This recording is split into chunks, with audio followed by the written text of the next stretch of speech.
Hey everyone, Sean here from Somm Wine Club, and I have got some wine for you.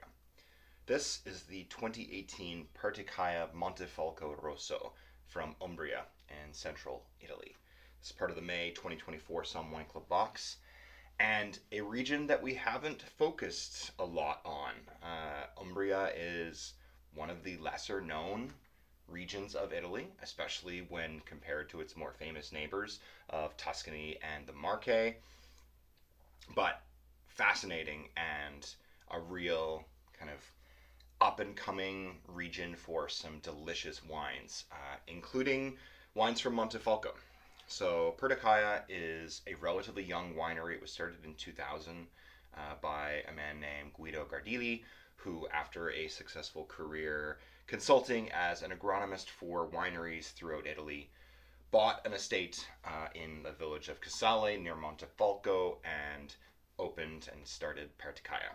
Perticaia means plow in the native Umbrian dialect, so it's not an Italian word, it's Umbrian, and that's meant to symbolize the winery's connection to the earth and the transition from nomadic peoples into agriculture, which Umbria has a long, long history of.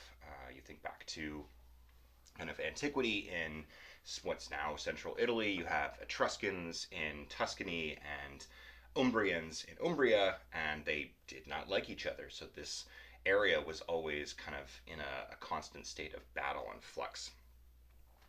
Now, the main grape variety of Montefalco Sagrantino, which is a DOCG in the center of Umbria, is the indigenous variety Sagrantino, which is, whew, it has a big wine. Sagrantino has one of the highest tannin levels of any grape variety on earth. You think about grape varieties that have a lot of tannin, like Tannat, Nebbiolo. Sagrantino has double the tannin compounds of Nebbiolo and Cabernet Sauvignon. This is can make an incredibly powerful, dense, tannic wine. And for a long time, because of that incredible level of tannin, the wines were very rustic and kind of hard to like and difficult to enjoy just because they needed so much time, so much air, so much maturity before the tannins would even start to become approachable. So, within the area of Montefalco Sagrantino, there is a smaller DOC, kind of subzone called Montefalco Rosso, and it focuses on the other grape variety of Montefalco and of the area, which is Sangiovese. So, to make a more approachable wine, including Sagrantino, that can be enjoyed when it's younger and can be enjoyed while you're waiting for the Sagrantino to mature. Think Piedmont, think Barbera and Barolo. Barbera you can drink a little bit younger, Barolo you need to wait. So the Montefalco Rosso, this one, is 70% Sangiovese, 20% Sagrantino with 10% Merlot. They age the Sangiovese and the Merlot in stainless steel and the Sagrantino in oak for a year before everything is then blended and bottled, and then ages for an additional 6 months in bottle before it's released. So this is a 2018. It's had a little bit of time to kind of soften and integrate. So I expect it shows a little bit of maturity, just a little bit of development. But I guess we'll see when we kind of get into the nose here. It's still pretty primary, but there is a subtle hint of kind of mushroom underneath some of the fruit. But color-wise, because this is 70% Sangiovese, it does kind of look like more of a medium ruby than the big, deep, purplish, dense color that you expect from a 100% Sagrantino. But don't worry, the Sagrantino will show itself, I'm sure. There's a not quite dried, but like subtle, slightly candied note to the fruit here, which makes sense. Umbria is a relatively warm climate here in central Italy. It is landlocked. It doesn't have any exposure to the ocean. The only real body of water is a large lake that's in the northwest of Umbria.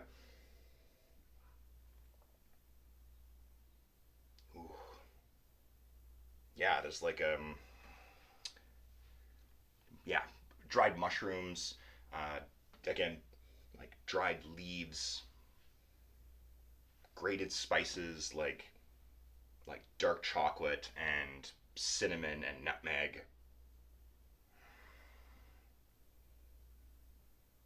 and yeah, this all resting on this really pretty, really well balanced core of ripe red fruit, candied red fruit.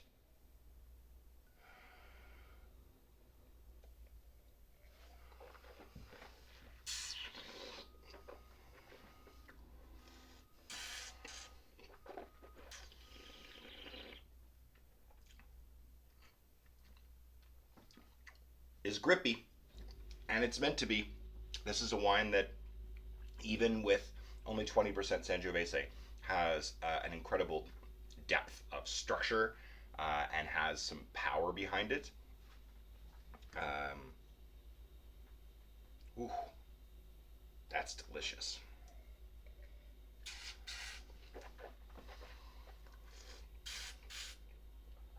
There is great acidity from the Sangiovese. It hits you with this like zest of tangy red fruit. So the palate of the wine, where the nose is mostly kind of slightly candied or very ripe red fruit, the palate leans a little bit leaner. It's got some tanginess, some zest, some more tart red fruit, uh, and then also all of that kind of riper red fruit character as well.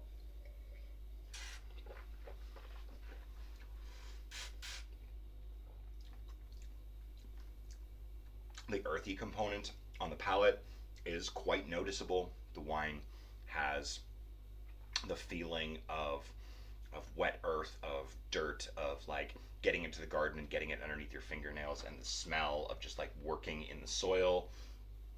Um, Speaking of the soil, this is all farmed organically and is kind of like a model farm for other producers that are looking to transition to organic viticulture in Umbria.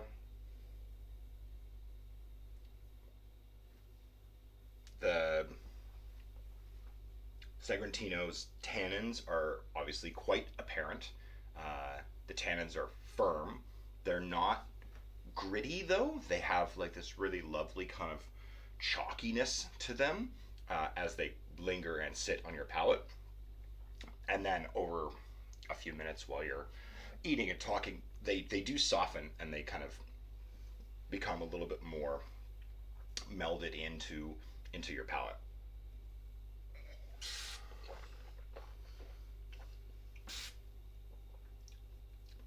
I would say that this wine will significantly benefit from a fairly long decant before you're going to enjoy it, just to allow a little bit more oxygen in to kind of permeate the wine and those tannins to give them a little bit more length and softness.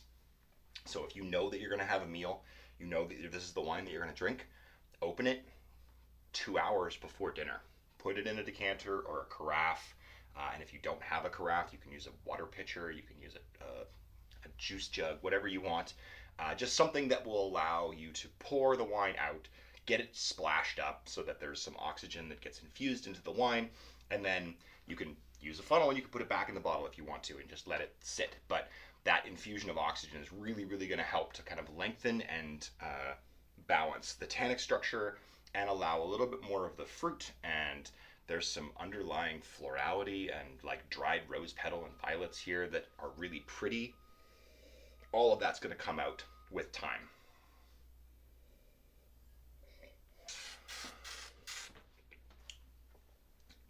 Food.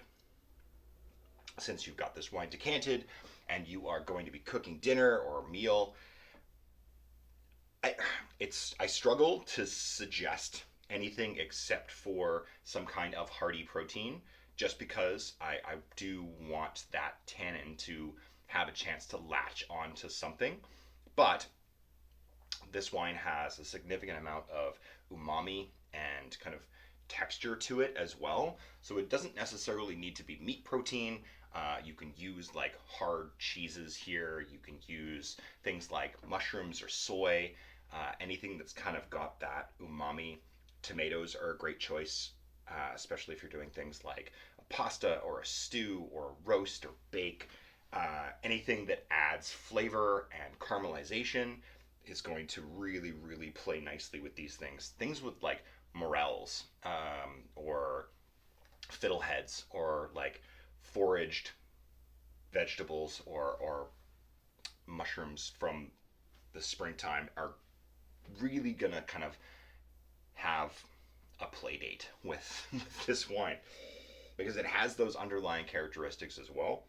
That kind of earthy, savory, little bit rustic, but not quite to the level of like this is a farm kind of wine. This is a very, very well made, clean, vibrant expression of a territory and a region that has a strong connection to place.